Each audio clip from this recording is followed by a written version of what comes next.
ఏమీ భయపడవు.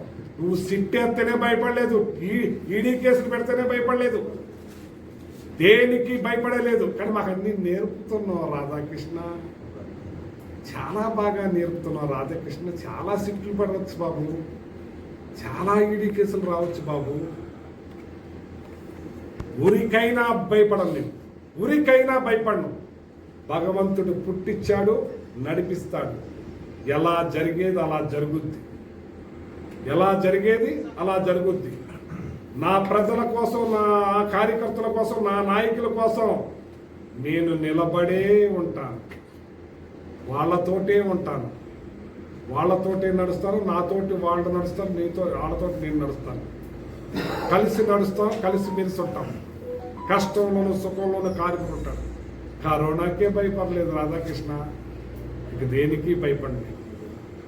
మీ డబ్బా చప్పులకి భయపడే ప్రశ్నే లేదు. కానీ చాలా బాగా నేర్పావు, నాలో చాలా మార్పు తీసుకొచ్చావు. 6 మిల్లీ అబద్ధాలు మిల్లి రాబందులా పీక్కు తినే రాధాకృష్ణ, చాలా సంతోషం. అది ఈ రకంగా నేను మీ గురించి మొన్న మాట్లాడిన దాని గురించి చాలా మా నాయకులు, కార్యకర్తలు అందరినీ కూడా మంచిగా కేసులు పెట్టారు. మా వాళ్ళు కూడా రాటు తేలుతున్నారు, నన్ను మాత్రం నిలదీస్తున్నారు. మీరు మెత్తబడిపోకండి, మెత్తబడనని చెప్పాను, మాటిచ్చి. మా వాళ్ళు కూడా రాసుకుంటున్నారు, బ్లూ బుక్లో రాసుకున్నారు, డిజిటల్ బ్లూ బుక్లో రాసుకుంటున్నారు. ఆ రకంగా మరి చేశారు.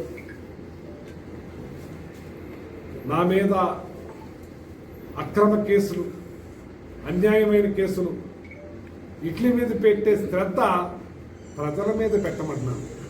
నా దగ్గర ప్రజలు వస్తే వెంటనే ఫోన్ చేసి చెప్పేయటం అలవాటు. నీకు మళ్ళీ చూద్దాం చేద్దాం లేదు, అర్థమైందా? అలాగే మీ నాయకులు నాతో చాలామంది టచ్లో ఉన్నారు. మీ సామాజిక వర్గం వాళ్ళే నిన్ను చీకొడతా ఉన్నారు, ఒక్కళ్ళ కాదు చాలామంది. ఇటువంటి వాడిని నేను ఎప్పుడు చూడలేదండి.